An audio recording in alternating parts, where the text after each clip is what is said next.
At Sunrise Community School, there was one student everyone noticed before they even learned her name. She walked like someone carrying the weight of the world on her shoulders. Straight-backed, firm steps, eyes lowered, fists clenched at her sides. Her uniform was always too small for her body. The sleeves strained around her arms. The skirt barely reached her knees. Her shoes were worn thin at the soles, and the strap on her bag had been sewn together more times than anyone could count. Her name was Amara, but nobody called her that. They called her Hulk. They called her bodybuilder. They called her village man. Her body didn't look like other girls. While most girls at Sunrise Community School had soft arms and narrow shoulders, Amara's arms were thick with muscle, shaped by years of carrying water from the stream, lifting sacks of cassava, and working in the fields. Her calves bulged against her socks. Her back was wide and strong, and her hands were rough with calluses. "Are you sure that's a girl?" one boy whispered loudly one morning as she passed. "Maybe she's half man, half woman," another laughed. The sound of laughter followed her everywhere. Down the dusty corridor, into the classroom, even onto the football field where she never played. Amara kept her eyes on the ground. She had learned long ago that looking up only gave people permission to hurt her more. That morning, the bell rang sharply, and students rushed into Class SS2B. Desks scraped the floor. Bags thudded onto benches. The smell of dust, sweat, and cheap perfume filled the room. Amara slipped into her seat at the back, beside the cracked window. She always sat there. It was easier to hide near the wall, easier to pretend she didn't hear the whispers. But the whispers were never quiet. Why does she even wear a skirt? Look at those arms. If she hits you once, you'll die. She should be on a farm, not in school. When she reached into her bag to bring out her books, a boy stretched his leg and kicked her bag away. Her books scattered across the floor. The class burst into laughter. "Oops," the boy said, pretending to be surprised. "Sorry, Hulk. My leg is scared of you." Amara stood slowly. Her movements were careful, controlled. She bent down and picked up her books one by one. She did not fight. She did not shout. She did not cry, because she knew if she cried, they would enjoy it. From the teacher's desk, Mr. Okery adjusted his glasses and sighed. "Amara, hurry up. You're delaying the lesson." Not the boy who kicked her bag. Not the students who laughed. Her. "Yes, sir," she murmured. Her voice was low, almost swallowed by the noise of the class. When she sat down again, she pressed her palms against her thighs and forced herself to breathe. She told herself the same thing she said every morning. Just survive today. During break time, students poured into the courtyard. Some bought meat pies. Some played football. Some gathered in groups to gossip. Amara sat alone under the mango tree, eating boiled corn wrapped in nylon. It was the cheapest thing she could afford. 3 girls walked past her, stopping deliberately. One of them, Anita, flipped her hair. "Why do you sit like a man?" Amara said nothing. Another girl snickered. "Maybe she's training to join wrestling." They laughed and walked away. Amara stared at her corn but no longer felt hungry. She wasn't born like this. Once, long ago, she had been smaller, softer, a normal girl. But life had other plans. After her mother died, she had become everything. Daughter, son, worker, protector. She fetched water every morning before school. She cut firewood. She carried loads adults struggled to lift. Her muscles came from necessity, not choice. But nobody cared about the reason. They only saw what she looked like. The bell rang again, signaling the end of break. On her way back to class, 2 boys blocked her path. "Say something, Hulk," one said, puffing out his chest. "Are you a boy or a girl?" Amara tried to walk past, but one pushed her shoulder. Her body reacted on instinct. She caught his wrist. Not hard. Not violently, but firmly enough to make him gasp. For a moment silence fell. Students froze. Amara released him immediately. "I'm sorry," she whispered, backing away. The boy stared at his wrist like it had been burned. "She almost broke my hand," he shouted. "Monster!" someone screamed. Fear spread faster than truth. By the time she reached class, whispers followed her like smoke. Did you see her? She grabbed him. She's dangerous. Amara sat at her desk, heart pounding. I didn't mean to. She never wanted to hurt anyone. She only wanted to be invisible. After school, the sun burned the road orange. Dust rose with every step she took. She walked alone. Other students boarded buses or rode bicycles. Some were picked up by parents in cars. Amara walked. Her house was a small mud structure at the edge of the village. The roof leaked when it rained. The door creaked like an old man's knees. She dropped her bag and went straight to the stream. The bucket was heavy, but she lifted it easily and carried it back on her head. Later, she washed clothes, cooked cassava, studied by lantern light. Her muscles weren't for show. They were for survival. As night came, she sat on her small bed and stared at the ceiling. She replayed the day in her mind. The laughter, the whispers, the fear in that boy's eyes.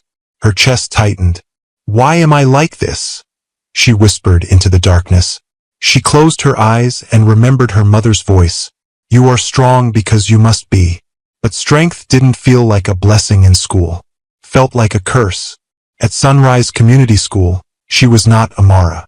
She was a joke, a monster, a mistake. And tomorrow it would all happen again. Unless something changed. Unless someone saw her not as a body, but as a person. Daniel had noticed Amara long before he ever spoke to her.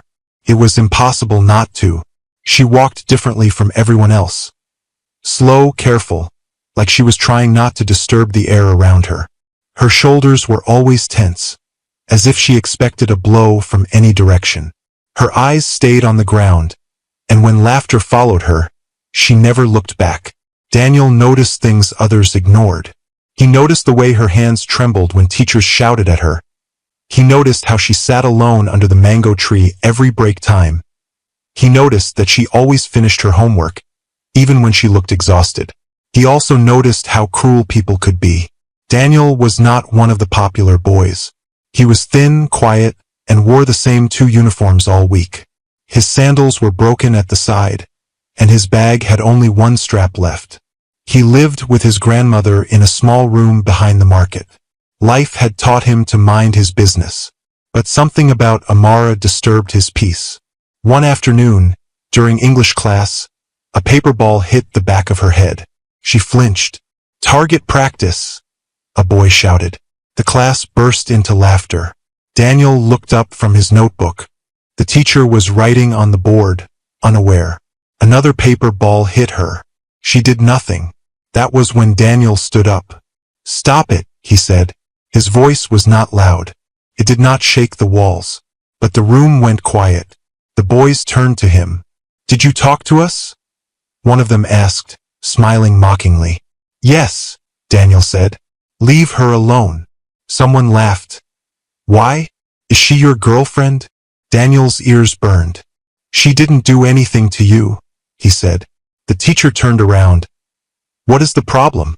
"And nothing, sir," the boys replied quickly. Daniel sat down, heart pounding. Amara did not look at him, but he saw her shoulders relax slightly. From that day something changed. Not in the school. In him. At break time, Daniel walked past his usual friends and went toward the mango tree. Amara was sitting there, holding her corn like always. He stood awkwardly. "Hello," he said. She froze. No one ever greeted her. Hello," she replied. There was silence. Daniel scratched his head. "My name is Daniel." She nodded. "I know." Another silence. Then she said quietly, "Thank you for earlier." Daniel smiled. "It's nothing." It wasn't nothing to her. From then on, Daniel began to walk beside her between classes. Not touching her, not crowding her. Just walking. People noticed. "Look at him," someone whispered. "He's walking with Hulk. Is he not afraid? Maybe he wants protection." Daniel heard them. He ignored them. One day, as they were walking back to class, 2 boys stepped in front of Amara. "Hey," one said. Why are you hiding behind her now? Daniel stepped forward. She's not hiding behind me, he said. We're walking together. The boy laughed. Why do you care about her? Daniel thought about it. He didn't know the answer. I just do, he said. That was the first time Amara looked at him properly. Not quickly. Not fearfully. She studied his face. You're not scared of me? She asked. Daniel shrugged. You're not scary. She almost laughed, but stopped herself. That afternoon, rain fell suddenly. Students ran for shelter. Amara stayed behind, pulling her bag over her head. Daniel ran back. Share mine, he said, holding his torn umbrella above them both. They walked in silence through the rain. For the first time in years, Amara did not walk alone. At home, Daniel's grandmother noticed his mood. You look happy today, she said. He didn't answer. At school the next day, bullying did not stop. But now there was someone between Amara and the world. When someone kicked her bag, Daniel picked up her books. When someone laughed, Daniel stared them down. One afternoon, a group of girls surrounded Amara near the toilets. What kind of girl has arms like this? One asked, pinching her bicep. Maybe she's on drugs, another said. Daniel appeared like a shadow. Let her go, they scoffed. Or what? Daniel didn't answer. He simply stood in front of her.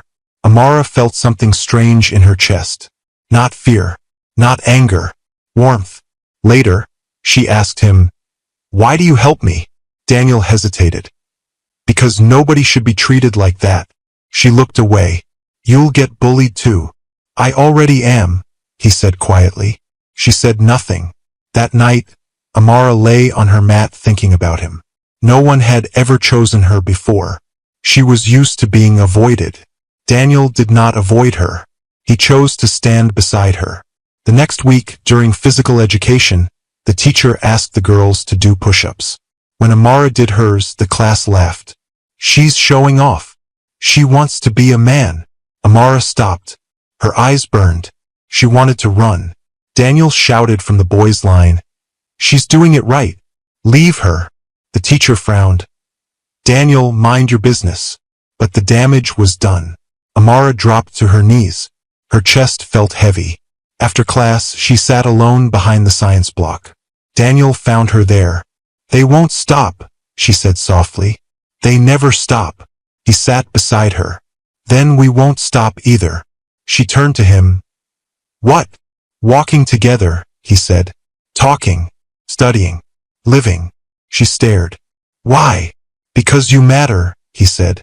The words hit her harder than any insult. No one had ever said that to her. Her throat tightened. I'm not normal, she whispered. Daniel looked at her arms, then her face. Normal is boring. She laughed. A small sound, but real. From that day, something fragile began. Trust. Amara began to talk more. About her chores. About her tiredness.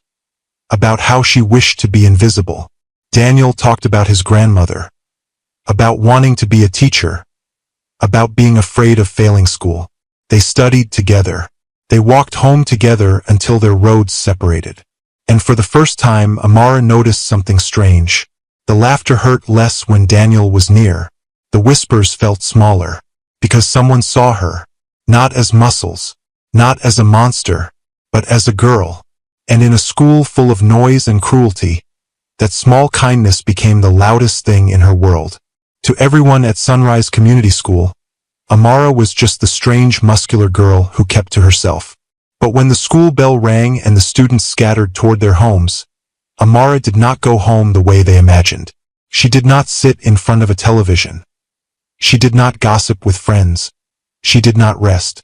She walked, past the noisy streets, past the last row of mud houses, past the farms where cassava leaves whispered in the wind. Her feet knew the path by heart. Behind the village, beyond a line of thick trees, was an open field that people avoided. It used to be a playground long ago, before weeds took over and stones covered the ground like broken teeth. In the middle of that field stood a large, half-dead tree, its branches twisted like old fingers reaching for the sky. That was Amara's place. She dropped her school bag at the base of the tree and removed her shoes. The ground was rough, but her feet had learned to endure it. She tied her hair back with a thread and took a deep breath. Then she began. She ran from one end of the field to the other, her breath steady, her muscles working like machines under her skin. Dust rose behind her with every step. Sweat darkened her shirt. When her lungs burned, she stopped and lifted stones. Big stones. Heavier than school desks. Heavier than water buckets. She lifted them above her head and set them down again. 1.2.3. Her arms shook, but she did not stop. Every movement had meaning. Every ache had purpose. She punched the tree trunk with wrapped cloth until her knuckles throbbed. She practiced kicks until her legs trembled. She dropped to the ground and did push-ups until the world blurred. To anyone who might see her, she would look like a warrior. But inside, she felt like a frightened girl trying to stay strong. When she finally collapsed onto the grass, her chest rising and falling fast, she stared at the sky. "I can't be weak," she whispered. She had learned that lesson long ago. At home, her house was small and silent. One room, one stove, one bed. She cooked cassava and soup, ate slowly, then washed her uniform in a basin outside. Her arms worked like they always did, scrubbing until the stains faded. Night came quietly. She lit a lantern and opened her books. Even when her eyes burned with tiredness, she read. She wanted something more than survival. But sometimes, late at night, when the village slept and even the insects went quiet, something strange happened. A low engine sound would break the silence. Not the sound of motorcycles. Not the sound of local cars. A smooth, powerful sound. She would rise from her bed and look through the small crack in her wall. Far down the dirt road, lights would appear. A black SUV. Sometimes two. Sometimes three. They never came close to her house. They stopped near the trees. Men stepped out. Tall. Broad. Dressed in dark suits. They stood under the moonlight like shadows with faces. One of them would speak softly. Princess Amara. Her heart always tightened when she heard that word. Princess. She stepped outside, barefoot. "Why do you keep coming?" she asked in a low voice. A man with gray hair bowed his head. "Your father is worried. The king is worried." "I told him I am not ready," she replied. "You live in hardship," another said. "This is not your place." She folded her arms over her chest. "This is my choice." They looked at her with pain in their eyes. "You train every day," the gray-haired man said. "Your strength is no longer that of an ordinary girl." "That is why I must stay," she replied. "I must know who I am without gold." They said nothing more. They only bowed again and returned to their vehicles. The engines faded into the night. Amara returned to her bed and stared into the darkness. Sometimes she wondered what Daniel would think if he knew. If he saw the cars dot, if he heard the word princess. Would he look at her differently? Would he still walk beside her? The next day at school, she was quieter than usual. Daniel noticed. "You're tired," he said as they walked. She nodded. "Did you sleep?" "Not well." He wanted to ask more, but he didn't. At lunch, she ate slowly, lost in thought. That afternoon, the teacher gave them a group assignment. Amara and Daniel sat under the mango tree to work.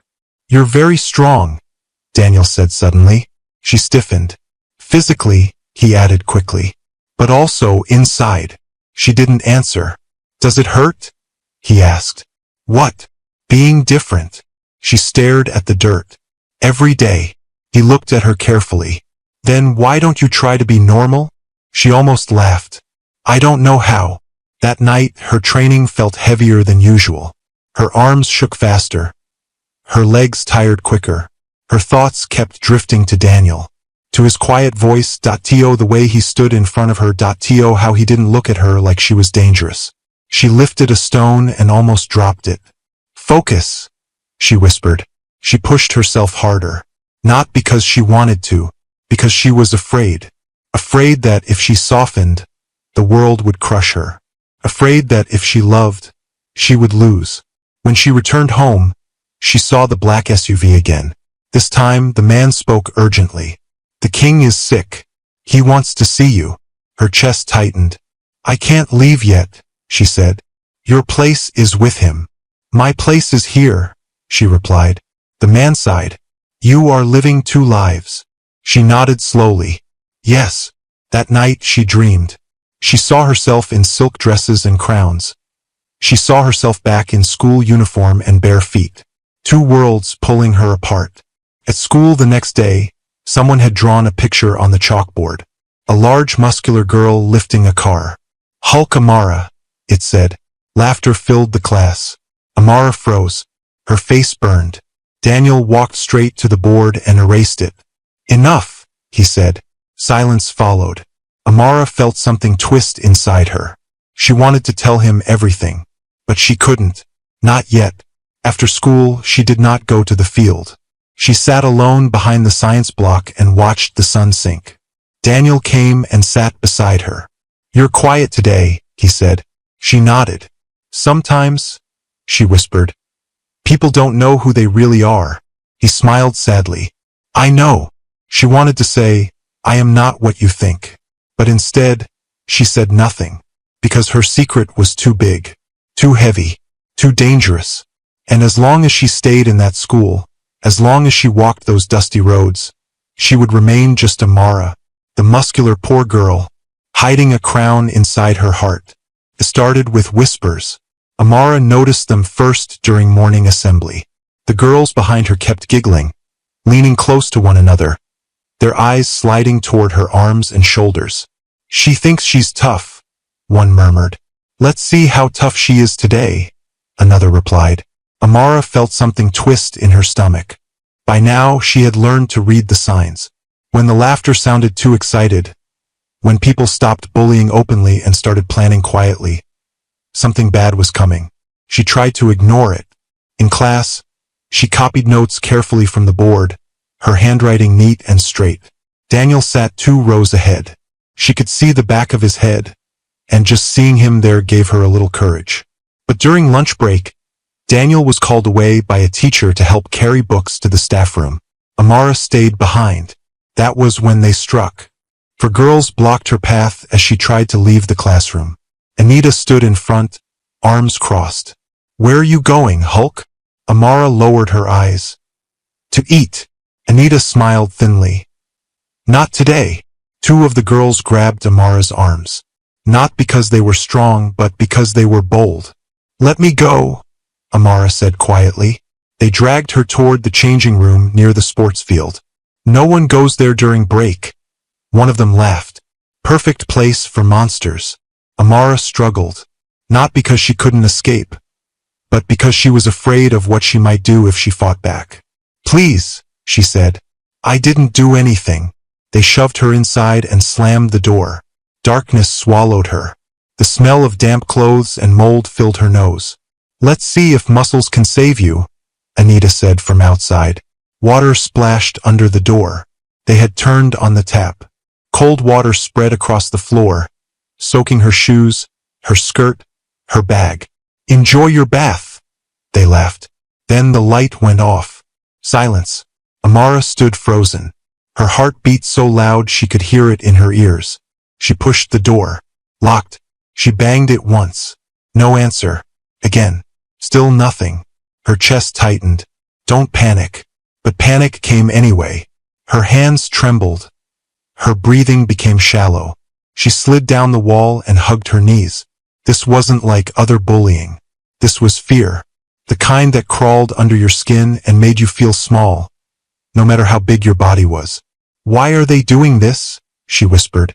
She remembered her mother's face, her father's voice, the field where she trained. She had faced wild dogs. She had carried loads heavier than herself. But this was worse, because it was humans. Minutes passed, maybe longer. Water soaked her skirt. Her bag floated on the floor. Her muscles felt useless. Tears slipped down her cheeks. I don't want to be strong, she whispered. I just want to be normal. Outside, the bell rang for the end of break. Students returned to class. But Amara did not. Daniel noticed. At first, he thought she had gone to the toilet. Then he saw her empty seat. 5 minutes passed. 10. Something felt wrong. She wouldn't skip class, he muttered. He asked one of the boys, "Did you see Amara?" The boy shrugged. "They dragged her somewhere." Daniel's heart jumped. "Who?" "The girls." He ran. He checked behind the classroom, the science block, the field. Then he heard faint banging. From the changing room. "Amara?" he shouted. Silence. He knocked hard. "Amara!" A weak voice answered. "Daniel." Relief crashed into him. "Open the door," he said. "I can't," she whispered. "It's locked." He tried the handle. Stuck. He looked around and saw a fire extinguisher. He lifted it and smashed the lock. The door flew open. Water poured out.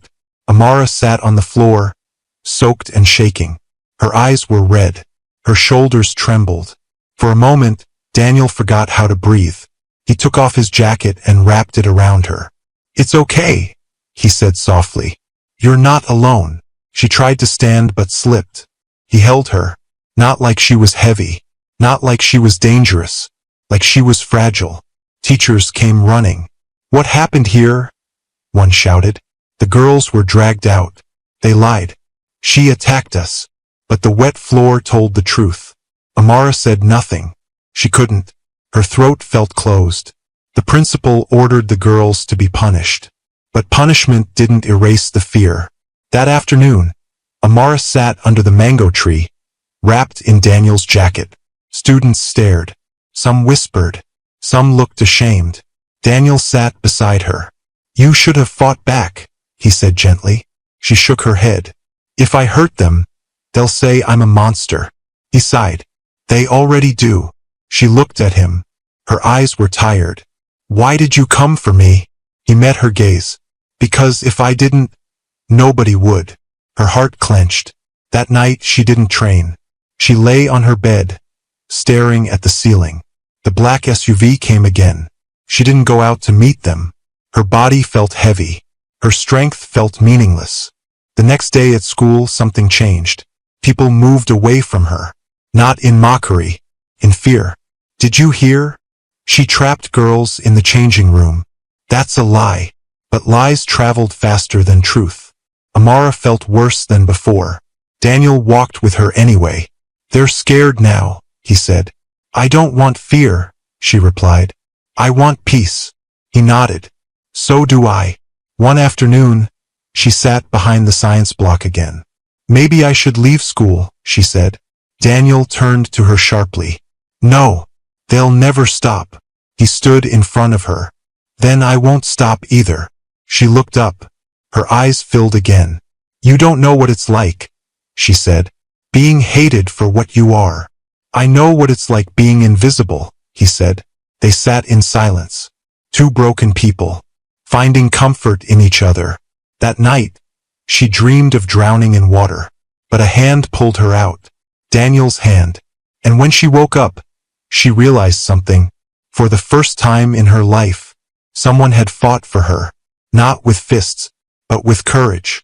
And in a world that treated her like a monster, that was more powerful than her muscles. After the changing room incident, the school no longer felt the same. The laughter was quieter now. The insults were whispered instead of shouted. The students no longer rushed toward Amara to mock her. They moved away from her. Fear had replaced cruelty, and somehow that felt worse. Amara noticed it in the way people shifted their bags when she walked past, in how girls pulled their friends closer, in how boys avoided her eyes. She felt like a storm cloud moving through clear skies.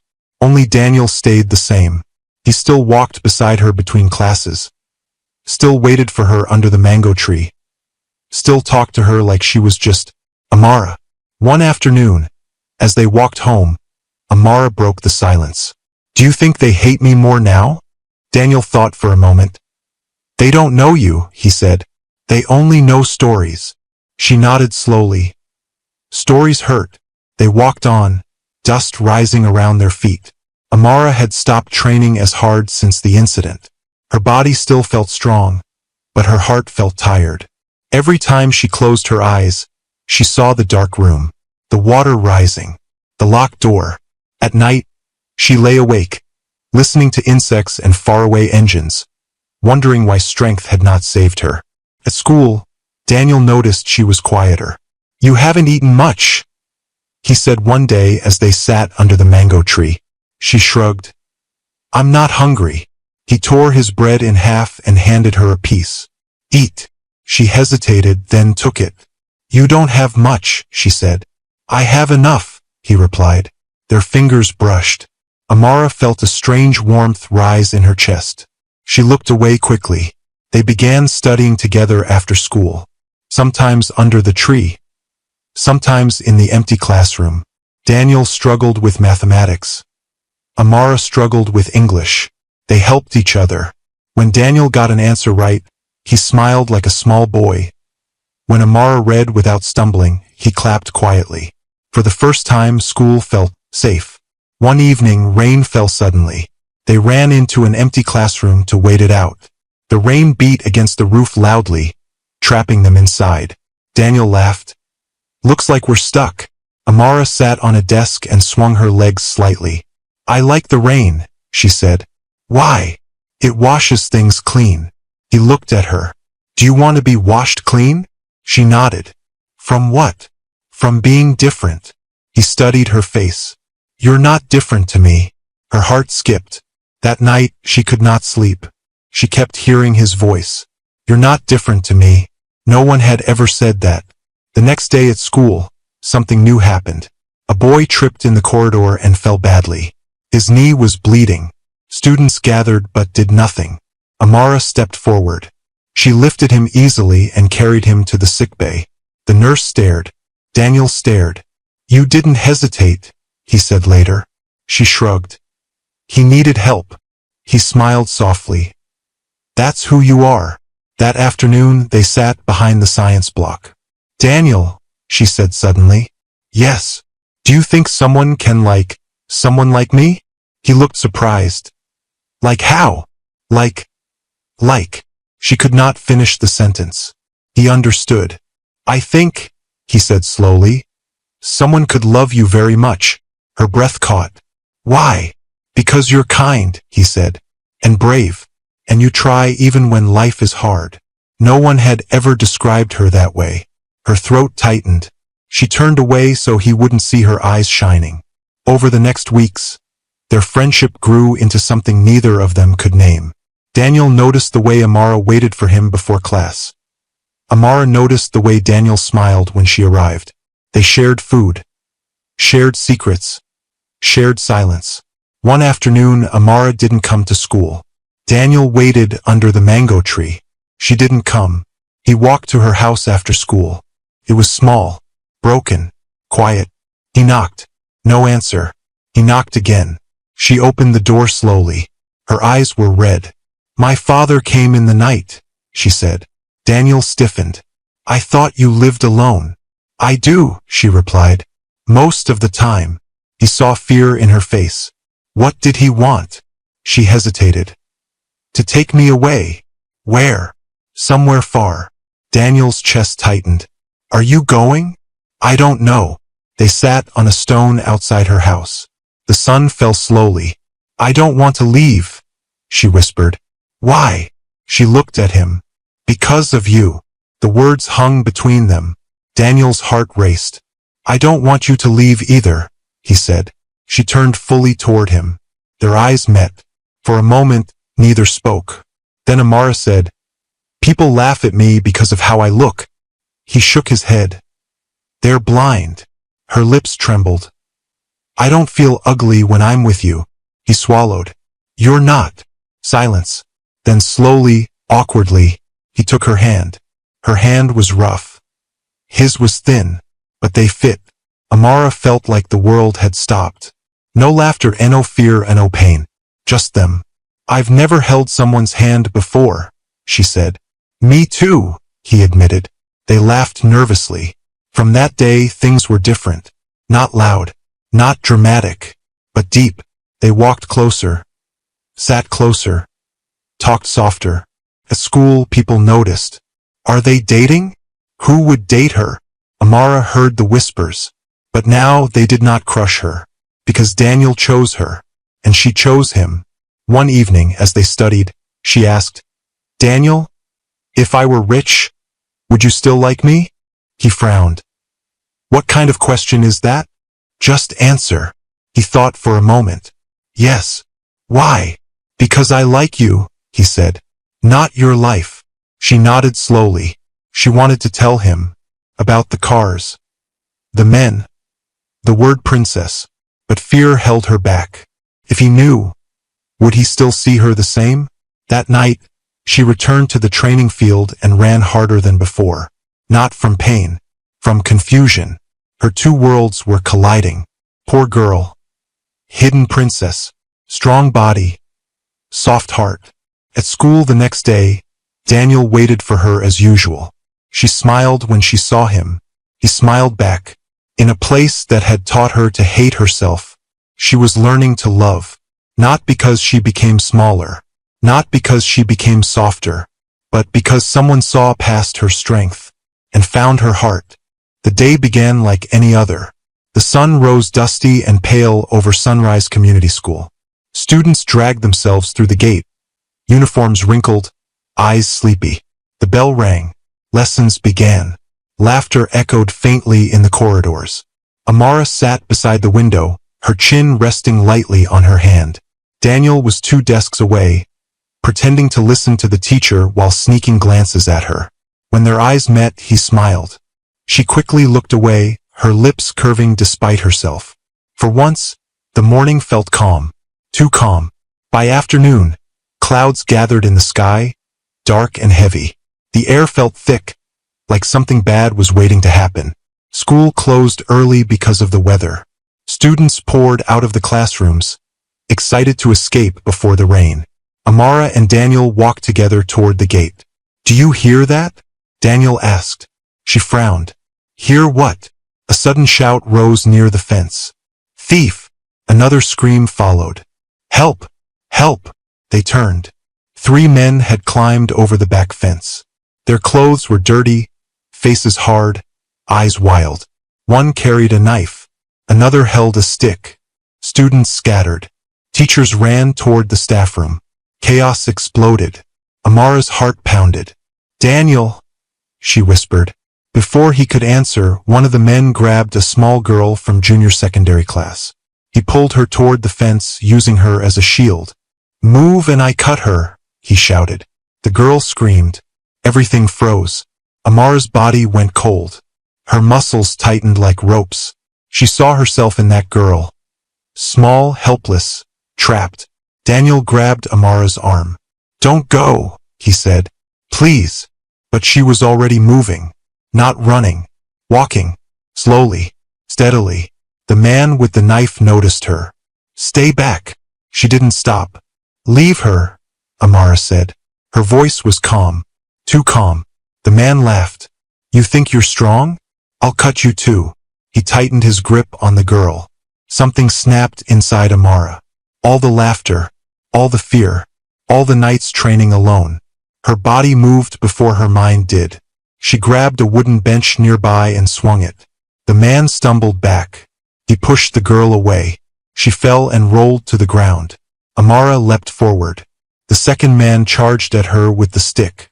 She caught it midair and snapped it in half like dry wood. Gasps rose from the crowd. The man with the knife lunged. Amara dodged. She grabbed his wrist and twisted. The knife fell. She lifted him, yes, lifted him, and slammed him onto the dusty ground. The third man tried to run. Amara sprinted after him. She grabbed the back of his shirt and dragged him down. Within seconds, all 3 men were on the ground. Moaning. Bleeding. Defeated. Silence fell over the school compound. Students stared. Teachers stared. Daniel stared. Amara stood in the middle of the yard, chest heaving, fists clenched, eyes burning. Her uniform was torn, her hair loose, her muscles hard as stone. She looked terrifying and powerful. Sirens sounded in the distance. Someone had called the police. Amara suddenly realized what she had done. Fear flooded her. Not of the men, of the people. She looked around. Students backed away. Some whispered, "She's dangerous. She could have killed them. She's not human." Daniel pushed through the crowd. "Are you hurt?" he asked. She shook her head. The police arrived and dragged the thieves away. The principal rushed toward Amara. "What did you do?" he asked, shaking. "I saved her," Amara said quietly. The principal looked at the little girl who had been grabbed, then back at Amara. "You should not have taken the law into your own hands," he said. "But, thank you." The word felt small. That afternoon, no one laughed at Amara. They feared her. As she walked home with Daniel, the distance between them felt strange. "You were amazing," Daniel said. She didn't answer. "You could have been killed," he continued. "I know. Why did you do it?" She stopped walking. "Because I know what it feels like to be trapped." Her voice shook. Daniel stared at her. "You're not just strong," he said. "You're brave." She looked at him. "Are you scared of me?" He hesitated, then said, "No." She exhaled. At home that night, the black SUVs came again. But this time, they didn't wait by the trees. They came to her house. 3 cars. Men stepped out. So did a woman in fine clothes. "Princess Amara," the woman said, bowing. "The news has reached the palace." Amara froze. "What news?" "You fought armed men." The woman's eyes were sharp. "You revealed yourself." "I had no choice." "There is always a choice," the woman replied. "You are not meant to live like this." Amara's hands trembled. "I won't leave yet." "The king is worried," the woman said. "Your safety is no longer guaranteed." Amara looked back at her small house, at her books, at her life. "I must finish school," she said. "And the boy?" the woman asked. Amara stiffened. "He doesn't matter." It was a lie. That night, Amara couldn't sleep. She saw the man's knife, the girl's face, Daniel's eyes. At school the next day, everything was different. Teachers watched her carefully. Students whispered. Some bowed slightly when she passed. Others avoided her like sickness. Daniel sat beside her. "You're a hero," he said. "I don't want to be," she replied. "Why?" "Heroes are lonely." At break time, she sat under the mango tree alone. Daniel joined her. "People are scared," he said. "I know, but I'm not." She looked at him. "After what you saw?" "Yes." She felt tears rise. "What if I hurt someone one day?" He shook his head. "You won't." "How do you know?" "Because you don't fight to hurt. You fight to protect." Her chest tightened. The little girl she had saved came to her. "Thank you," she whispered. Amara knelt and hugged her. The girl smiled. For the first time, Amara felt something new. Not fear, pride. But pride was dangerous, because it meant being seen. And being seen meant her secret was no longer safe. That evening, she trained harder than ever. Not to become stronger, but to control herself. "I must not lose control," she whispered. Because she knew something now. The world had noticed her. And when the world notices you, it never forgets. The school woke up buzzing. By the time Amara arrived at Sunrise Community School the next morning, something was wrong. Students were gathered in clusters instead of moving straight to their classrooms. Teachers stood near the gate, whispering urgently. Even the security man looked tense. Amara felt it immediately. That heavy feeling in her chest returned, the same one she felt whenever the black SUVs came at night. Daniel met her near the mango tree. "You heard the news?" he asked. She shook her head. "What news?" He lowered his voice. "They say big people are coming today." Her stomach tightened. Big people? Government people or rich people? Nobody knows. Amara's palms grew damp. She forced herself to smile. They like stories too much. But inside she knew. They've come for me. Assembly began late. Students lined up under the hot sun, murmuring among themselves. Then it happened. The sound came first. Engines. Not one. Not two. Many. A long line of black luxury vehicles rolled toward the school gate. They moved slowly, like predators, shining in the sunlight. Silence fell. Even the birds seemed to stop singing. The gate opened. The cars drove in. Students gasped. Some pointed. Is that a convoy? Are those bulletproof cars? Who is coming here? The principal ran forward, sweating. A tall man in a dark suit stepped out of the first car. Then another. Then another. They stood like soldiers. Finally, the door of the middle car opened. A woman stepped out. She wore a flowing royal blue dress, gold embroidery shining against the sun. Her head was held high.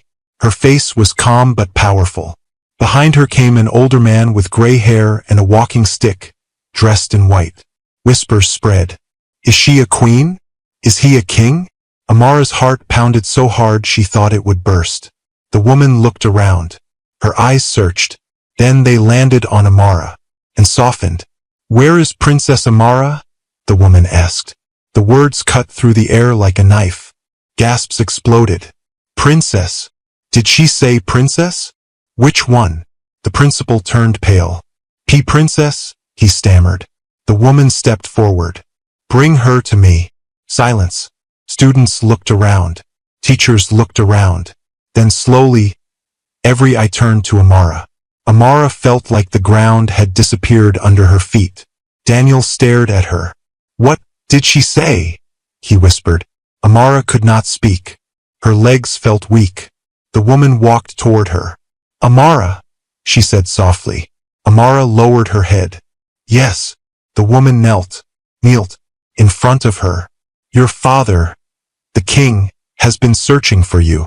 The school erupted. She's the princess? Are you serious? The Hulk girl. Students pushed closer. Phones came out. Teachers tried to control them. Daniel felt dizzy. He began. Amara's eyes filled with tears. I didn't want you to know like this, she whispered. The king stepped forward. My daughter. He opened his arms. Amara froze. The man everyone feared bowed his head. Come home, he said. Her chest tightened. She looked around. At the dusty ground. At the cracked classrooms. At the mango tree. Daniel, the girl who used to sit alone and be mocked, was now being called royalty. The principal dropped to one knee. Forgive us, Your Highness, he said shakily. Teachers followed. Students followed. The same mouths that once laughed now said, Your Highness, Princess, forgive us. Amara's heart burned. You laughed when I was nothing, she said softly. You're bowing now because I'm something. No one answered. Anita, the girl who led the bullying, pushed forward. Forgive me, she cried. We didn't know. Amara looked at her. If I was still poor, would you be kneeling? Anita said nothing. Amara turned to Daniel. His eyes were full of confusion. So, everything you said about your father, about being alone, it wasn't a lie, she said. I chose this life. But why? He asked. Because I wanted to be loved for me. Silence fell between them. The woman in royal blue cleared her throat. Princess, the king is ill. He needs you. Amara closed her eyes. She stepped forward. I will go, she said. Gasps again. She turned to Daniel. I'm sorry I didn't tell you. He swallowed. So all this time, you were hiding a crown. She nodded. I was hiding fear. The king placed a hand on her shoulder. Pack your things. You will not return to this place. Amara looked at the school. Let me say goodbye. She walked toward the mango tree one last time. Daniel followed. So, this is goodbye? He asked. I don't know, she said. My world just changed. He nodded slowly. I don't fit in that world. You fit in mine, she said quietly. He looked up at her. Which one? She had no answer. The convoy waited. Students watched in silence as Amara walked toward the cars. But she stopped. She turned back and walked to Daniel. In front of everyone, she hugged him. The school gasped again. I don't regret meeting you, she whispered. I don't regret being poor. I don't regret being strong. Tears rolled down his face. I'll miss you. She stepped into the car. The door closed. The engines started. The convoy moved. The dust rose. And just like that, The muscular poor girl disappeared. That afternoon, the school felt empty. Even though Amara was gone, her presence remained. Daniel sat under the mango tree alone. She was a princess, someone whispered. But she ate Gary with us, another replied. Daniel touched the spot where she used to sit. She was just Amara to me, he said. At the palace that night, Amara stood in a room larger than her whole house. Servants bowed. Guards stood at the door. Silk clothes lay on the bed. She looked in the mirror. She still saw muscles, still saw scars. But now, behind them, was a crown. Her phone buzzed. A message from an unknown number. Daniel, no matter what you become, you're still you. She sat on the bed and cried, because being a princess felt lonely, and being Amara felt far away. The day after Amara left, Sunrise Community School felt different. Not quieter, heavier. Students walked into the compound slowly, as if the air itself had become thick. The mango tree still stood in the corner of the yard. The classrooms were still cracked. The dusty ground still looked the same. But something was missing. Amara's seat by the window was empty. Daniel stood at the doorway of their classroom and stared at it. No bag under the desk. No thick arms resting on the table. No quiet breathing beside the window. Just space. The teacher came in and began the lesson, but nobody listened. Every sound echoed too loudly. Chalk scraped the board. Pages turned. Coughs sounded like shouts. Daniel kept seeing her walking toward the black cars. Princess. The word still didn't feel real. At break time, students gathered in groups, but the conversations were not the same. I still can't believe it. She was royalty all this time. Imagine the house she lives in now. Some laughed nervously.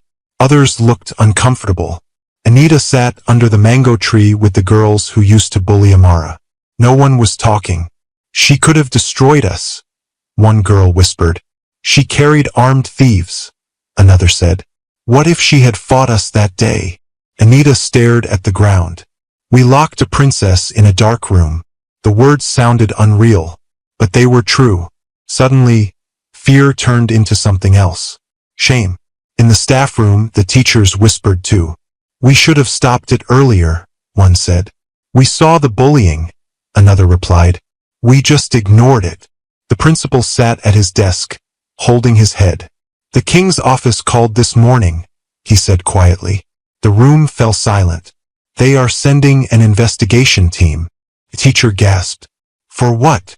For negligence, the principal said. For abuse. For endangering a royal child. No one spoke. In assembly that morning, the principal stepped forward with trembling hands. Students of Sunrise Community School, he began. We have failed. The word failed shocked them. We mocked someone who was suffering. We allowed bullying to grow. We judged by appearance instead of character. Students shifted uncomfortably. Amara was one of us, he continued. Not because she was a princess, but because she was human. Daniel felt his throat tighten. She was humiliated here, the principal said, and this school must answer for it.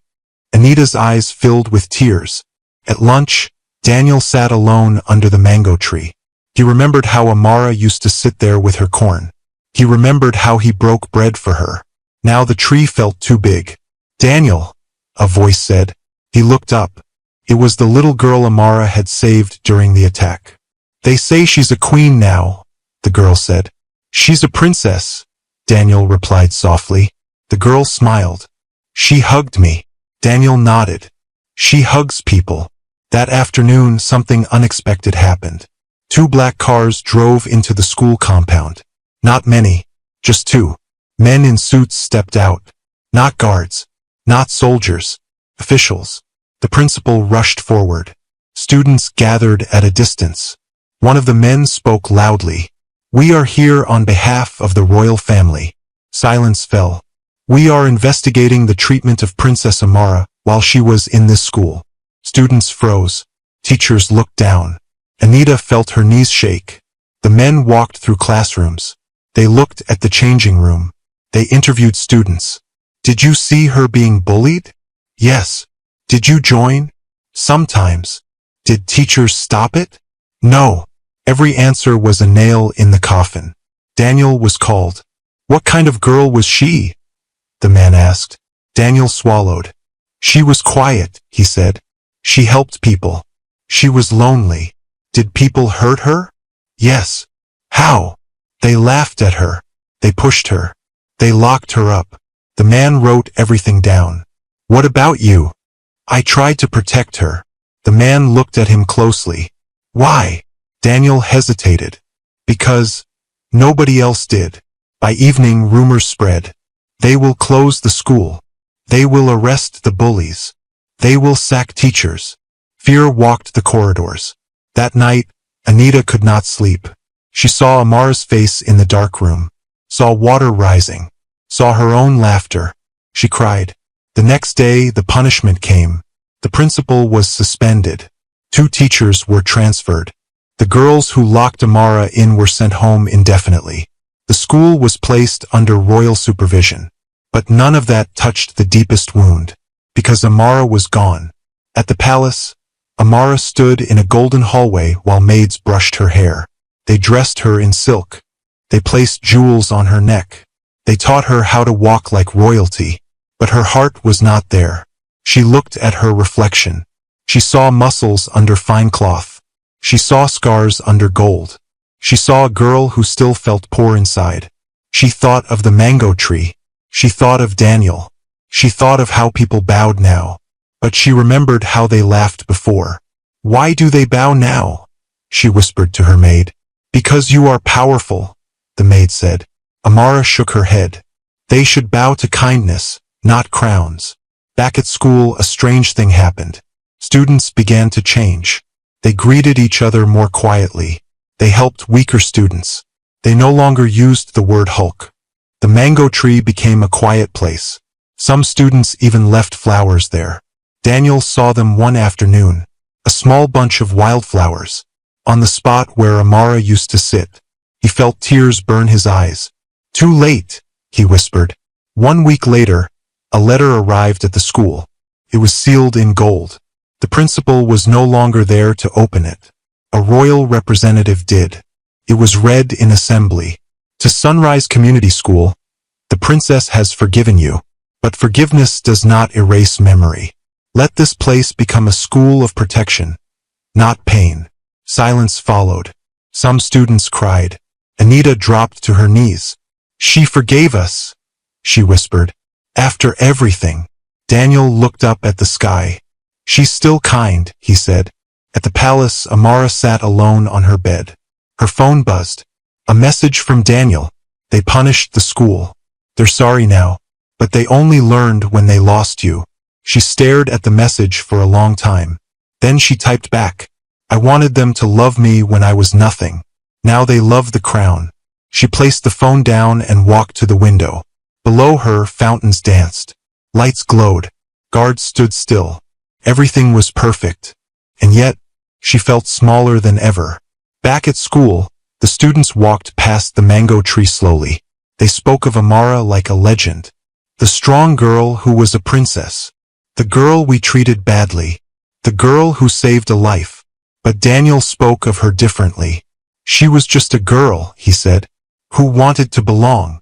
And in a place that once knew only laughter and cruelty, her absence became the loudest lesson of all. Life in the palace was beautiful. Too beautiful. Every morning, servants opened Amara's curtains to let in sunlight that touched gold walls and silk carpets. Her bathwater was warm before she even asked. Her food was served on silver plates. Guards bowed when she passed.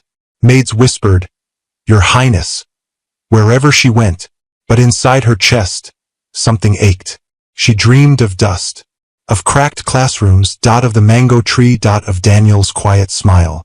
In the palace, they taught her how to walk like royalty, how to speak like royalty, how to smile like royalty. They dressed her in long gowns that hid her muscles. Princesses must look soft, one woman said. Amara stared at her arms in the mirror. I am not soft, she replied. The woman only smiled nervously. One afternoon, her father summoned her to the royal hall. It was huge. marble floors, tall pillars, golden throne. The king looked older than before. His illness had taken strength from his eyes. "My daughter," he said gently. "Sit with me." She sat beside him. "You must now take your place in the world," he said. "And part of that is marriage." Her heart sank. "You are of age," he continued, "and many princes wish to meet you." That same week they arrived. 3 young men from different kingdoms. One wore a white robe and spoke softly. One rode horses and carried himself proudly. One smiled too much. They bowed deeply. "You are beautiful, Princess Amara," one said. "You are powerful," another added. "You are perfect for royalty," the third said. They took her to gardens. They showed her jewels. They talked about alliances. But none of them asked her about school. None of them asked her about fear. None of them asked her about the mango tree. At night, she sat alone and texted Daniel. "Daniel, how is palace life?" "Amara, it's quiet. Too quiet." "Daniel, people still talk about you here." "Amara, what do they say?" "Daniel, that you were strong before you were rich." She smiled sadly. The next day, her father spoke again. "You must choose one of them," he said. "They are good men." She swallowed. "I already chose someone." The king frowned. "Who?" "A boy," she said. "From my school." Silence. "A commoner?" he asked. "Yes." His face hardened slightly. "You are a princess." "I was also poor," she replied. He looked away. "That boy cannot protect you." "He already did," she said quietly. The king's voice rose. "Love is not enough." "Strength was not enough either," she replied. He stood. "Bring him," he ordered. "Let me see this boy." Daniel arrived in the palace 2 days later. He wore his best shirt, his only shoes. The palace gate alone scared him. He walked between guards into the great hall. Amara waited there. She ran to him before remembering herself, then stopped. He bowed awkwardly. The king studied him. "You love my daughter?" the king asked. Daniel swallowed. "Yes, your majesty." "Why?" "Because she is kind," he said. "And because she stood up for people when nobody else did." The king paced. "What can you give her?" Daniel hesitated. "I have nothing," he said, "but I will never leave her." Silence. The king turned to Amara. "You would give up crowns for this?" She nodded. "Yes." He raised a hand. "Leave us," he said to Daniel. When they were alone, he spoke softly. "You don't understand what power is." She looked at him. "I lived without it." He sighed deeply. "Your mother loved a poor man once," he said. "And she suffered." Amara's eyes widened. "You loved her because she was strong," she said. He closed his eyes. "Yes." "Then let me love the same way." For a long time he said nothing. Then he whispered, "Bring the boy back." Daniel returned. He looked into Daniel's eyes. "If you ever break her heart, I will destroy you." Daniel nodded. "I understand." The king turned to Amara. "You may choose love, but he must prove himself." That night, Amara walked with Daniel in the palace garden. "Are you scared?" she asked. "Yes," he replied honestly. She smiled. "So am I." Back at the school, news spread. The princess chose a poor boy. She rejected princes. She chose love. Students couldn't believe it. At the palace, servants whispered too. "She's different. She's strange." But Amara slept better that night than she had in weeks. She dreamed of walking barefoot with Daniel again. The next morning, her father gave Daniel a test. Not strength, not money, but character. He sent him to the villages to distribute food. To listen to the poor. To work with his hands. Daniel returned tired and dirty. "I saw myself there," he said. The king watched quietly. Then he nodded. "You may stand beside my daughter." When Amara heard, she ran to Daniel. "You passed," she said. He smiled. "I didn't know I was taking a test." That night, Amara looked at the city lights from her window. She wore a silk dress, but under it, she was still the girl who carried water. She sent Daniel a message. I don't want a crown without you. He replied, I don't want you without the girl you were. For the first time she felt whole. Not princess. Not poor girl. Just Amara. Strong enough to lift men. Brave enough to choose love. And powerful enough to change what royalty meant. The wedding was announced at dawn. Not with drums. Not with songs. But with silence. A silence so heavy it made the palace walls feel small. The royal crier stood at the gate and read the message aloud. Princess Amara, daughter of the king, will marry Daniel, son of no kingdom but of courage. By midday, the news had spread across cities and villages. People argued. A poor boy. She rejected princes? She must be mad. Others smiled. She chose the one who loved her when she was nothing. At Sunrise Community School, students gathered under the mango tree. She's marrying him, one whispered. The boy who walked with her. Anita pressed her lips together. She always had strength. We just saw it too late. Daniel's grandmother cried when she heard. She carried her pain like a load, she said, and found love carrying another. Preparations began immediately. Gold cloth filled the palace halls. Flowers arrived by the truckload. Musicians practiced day and night. But Amara was not excited. She sat alone in her room, staring at her reflection. Her dress was laid on the bed.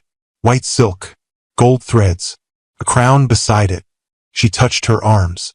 Still muscular. Still scarred. Will they laugh again? She whispered. A maid knocked. The king wants to see you. She walked to the throne room. Her father stood by the window. You look afraid, he said. I am, she replied. Of what? Of becoming what they want, and losing what I am. He turned. You were strong before power, he said. That is why you deserve power. She nodded. He is waiting for you in the garden, the king added. Daniel stood under a tree. He wore simple clothes, still himself. She ran to him without thinking. Are you scared? She asked. Yes, he admitted. But I'd be more scared without you. She smiled. They will watch us like a story. Then let's give them the right one, he said. On the wedding day, the sky was blue like promise. Crowds filled the palace grounds. Kings and queens arrived. Villagers arrived. Students arrived. Even Sunrise Community School sent a bus. Anita sat in the back holding flowers. She used to eat corn under a tree, she whispered. Now she eats from gold. The music began. Amara walked slowly. Her dress hid her muscles, but her posture did not. She walked like someone who had carried water, pain, and fear. Daniel stood waiting. He saw her and forgot the crowd. She's still her, he thought. When they joined hands, the priest spoke. Princess Amara, do you take Daniel? I do, she said before he finished. The crowd laughed softly. And you, Daniel? I do, he said firmly. The king placed his hands over theirs. Let the kingdom know, he said, that strength and love can sit on the same throne. Cheers rose. But the real test came after. Life after the wedding was not easy. Some nobles refused to greet Daniel. Some servants whispered. Some princes sneered. He married muscle, one said. Amara heard. She did not cry. She lifted her chin. Daniel noticed. Does it hurt? He asked. She nodded. But I've been hurt before. Together they changed the palace. They opened the gates to poor children. They visited villages. They built schools. One day, they returned to Sunrise Community School. Students stood in line. Amara walked to the mango tree. This is where I learned I was human, she said. She turned to the students. You mocked my body, she said. But my body saved lives. She turned to Anita.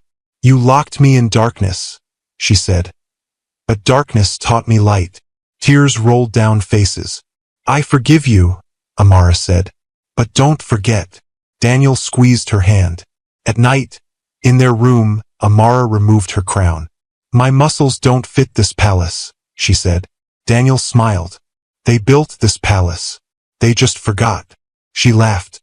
For the first time she felt beautiful, not because of silk, but because of choice. Years later a statue was built, not of her crown, not of her wedding, but of a girl carrying books with strong arms. The words under it read, "She was laughed at for her strength, until her strength became a throne." Daniel stood beside her as she looked at it. "They will tell your story," he said. "Not as a princess," she replied, "but as a girl who was loved when she was poor." She looked at him, and as a boy who stood when others laughed. They walked away hand in hand. No crown on her head, no crown on his, but a kingdom in their steps. Because love did not make her weak. It made her brave enough to be seen. And strength did not make her alone. It led her home.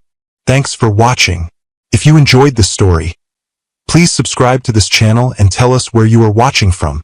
Have a wonderful day.